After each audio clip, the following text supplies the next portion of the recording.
Hello, Scorpio, Sun, Moon, Rising, and Venus signs. Kamusta kayo? Sana po nasa mabuti kayong kalagayan.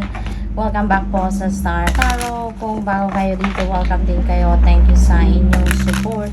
I truly appreciate it. God bless you all.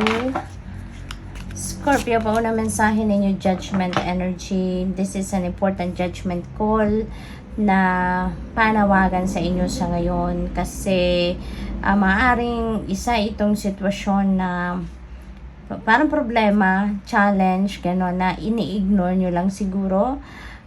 Maaring pabalik-balik na ito, Scorpio. Siguro napapansin niyo na few years ago nangyari na to, tapos ngayon nandiyan na naman, same situation, ano. So, whatever that is, no, if this message resonates with you, alam niyo yan. Kayo lang ang tanging makakaalam kung anong sitwasyon yan na pabalik-balik. And it's because may karmic debt kayo dyan, ano. Hanggat hindi ninyo pinapansin yan, hindi ninyo ina-address ng tama, hindi ninyo natututunan pa yung lesson na dapat ninyong matutunan out of that situation, magpapatuloy na babalik ng babalik yan hanggat ma-address ninyo yan ng tama. So, this is an important judgment call para sa inyo sa ngayon because maybe ngayon na ang talagang kailangan nyo na, no?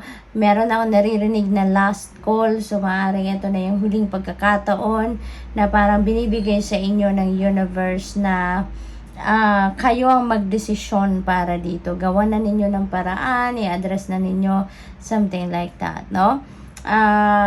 Maaari din na kailangan din ninyo dito na pag-isipan mabuti ang desisyon na gagawin ninyo dito. Take your time, parang hindi naman kayo dito nirarush ng universe. Take your time, pag-isipan ninyong mabuti, pag nilay-nilayan ninyo ng mabuti kung ano ang best na desisyon na gagawin ninyo or papaano ninyo ito ina-navigate, no, na current na sitwasyon na to. Because kung ano man ang magiging decision ninyo sa ngayon, that's going to have a great impact sa buhay ninyo for the long term. Okay? Kaya kailangan pag-isipan mabuti, i-address ninyo na ito sa ngayon. Okay? Para matapos na siya. Hindi na siya babalik. 5 of Cups. Ayan. So, ang iba sa inyo dito, merong mga regrets, merong mga panghihinayang, merong mga what if, ganito ang ginawa ko noon, what if ganito ko siya ginawa, maaring mga ganon, or what if mas maaga ko siyang tinignan, consider, mga ganon. So, for whatever reason, ano, Scorpio, meron dito kayong ikinakalungkot, meron kayong panghihinayang, but the message ng 5 of Cups dito sa inyo is not everything is lost, Scorpio. No, kaya don't dwell on what you don't have anymore. Don't dwell on what you are lacking. Kasi wala na sa'yo, wala kang control dyan. Yung makokontrol mo sa ngayon is kung ano yung meron kayo. So, focus on whatever you have right now. Doon kayo maglagay ng inyong atensyon, panahon, diba? At yan ang pagyamanin ninyo, yan ang pagfokusan ninyo, yun ang gawa ninyo ng paraan, no? Kasi maaaring yan ang kung mga opportunities ito na na-miss ninyo, mga opportunities ito na hindi nag-come to fruition sa buhay ninyo, ibig sabihin niya na hindi yan para sa'yo. Otherwise, makukuha mo yan or mapupunta yan sa'yo. Pero kung ano yung meron kayo ngayon, nandiyan na yan eh. No? Nandiyan na yan. Yan ang pagyamanin ninyo. Yan ang pagfokusan ninyo. Yan ang asikasuhin ninyo. And not the ones that you don't have. Kasi parang waste of time and energy nyo na yan. We have Chariot. You're moving forward. So, maaaring related dito sa judgment energy. Siguro talaga ngayon, kung this message resonates with you, ano, at mayroon kayong sitwasyon na gano'n, na mayroon pa kayong karmic debt. Sa ngayon, maybe you're really moving forward. No? You're really moving on from that. Kaya, mabagal man ang usad, mabagal man yung takbo siguro ng sitwasyon na to sa buhay ninyo, at least you are moving on na. no? Kumbaga, at least ginagawa nyo na to ng paraan. Siguro, unti-unti gagawa na kayo ng way para maayos kung ano man ang sitwasyon na ito, no? Travel is also imminent for some of you, Scorpio. Maaring road trip ito, no?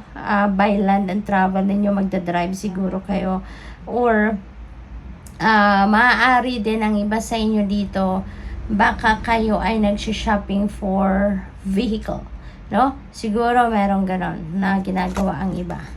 King of Swords, ayan, so you need some enlightenment talaga, Scorpio. You need some enlightenment, at maaaring kailangan ninyo, or you need to consider consulting siguro mga professionals dito, Scorpio, or someone siguro na baka boss ninyo, or kung sino man influential people na maaari ninyong lapitan dito, na alam ninyong mapagkukuhanan ninyo ng impormasyon na makakatulong sa inyo magkaroon ng kalinawan ang inyong sitwasyon, no? So tignan natin kung ano pa ang ganap dito for Scorpio.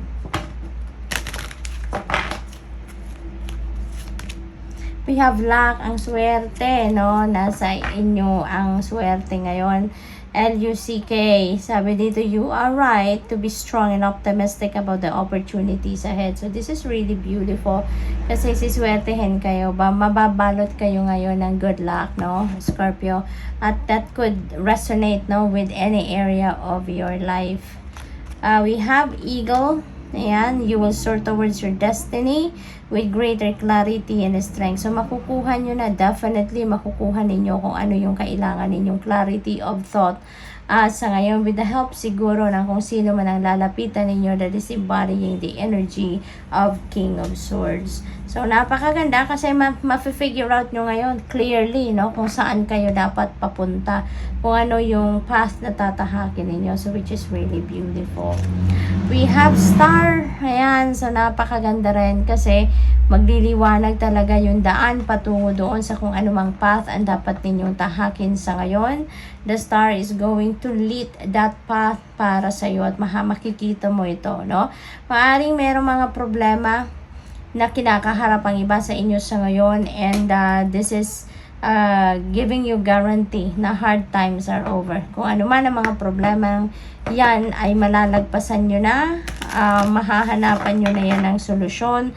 So look forward, no, to the abundance of happiness, enthusiasm, and positivity. So pero naghihintay na magandang pagbabago, positibong pagbabago sa buhay ninyo sa ngayon, Scorpio. Yung ano ninyo, overcome ninyo sa difficult times na pinagdadaanan ninyo sa ngayon, that is going to open up new doors para sa iyo, para sa isang magandang pagbabago. We have direction, mahahanap nyo na talaga, no? Mahahanap nyo na kung saan ang path na tatahakin ninyo, which is really, really beautiful. Maaring sa tulong din ni King of Swords yan, kung sino man ang taong yan na mag-i-embody ng energy na yan, you will be able to see, no? Makakapag-desisyon na kayo kung saan kayo dapat papunta sa ngayon, or saan ang best path na tatahakin ninyo. So, parang merong mga desisyon dito na gagawin kayo pagdating siguro sa career path, pagdating siguro sa relationship, pagdating sa pag-aaral, courses, trabaho, yung ganon. We have imagination. Let your dreams take flight. Okay? Huwag mong hayaan na maging nandyan lang talaga sa isip ninyo. I-imagine ninyo na lang lagi kung ano man ang iyong mga pangarap. Make it happen, Scorpio. Make it happen. Let your dreams take flight.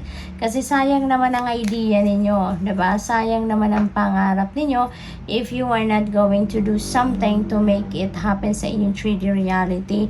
It will remain to be an imagination lang, diba? At saka may kasabihan, diba? No, na if you can imagine it, you can make it happen as well. Kaya kung kaya ninyong makita, no, sa imagination ninyo yung realidad na gusto ninyong ma-experience, mas lalong madali ninyo yan magagawa. 'Diba? Kasi meron na kayong vision of what you want to see sa buhay ninyo. Kaya magagawa ninyo yan ng paraan. Unti-unti, you can make your dreams reality. Hindi naman kailangan biglaan, 'di ba? Unti-unti, no, pasasaan ba at makakarating ka din sa finish line. Letting go, emotional release. Ayan, so this is about time din, no, na mag-declutter kayo ng sarili ninyo, lalo-lalo na yung mga negativity, no, sa damdamin ninyo, negativity sa isipan ninyo, yung mga ganon. So, kung ano man ang mga yan na nagpapabigat na lang ng damdamin ninyo, let them go. You don't need that sa buhay ninyo. You don't need something na magpapahirap lang sa inyo. So, tanggalin nyo na yan. Lift it all up to God, no? And mag-move on na kayo sa buhay. Kasi, walang mangyayari if you're going to keep harboring that emotional wounds or emotional baggages. Okay? Be realistic na, Scorpio. At pag gumaan na yung pakiramdam ninyo, mas magiging positibo na ang inyong mga sitwasyon. Good luck. Thank you for watching. Love and light. Namaste.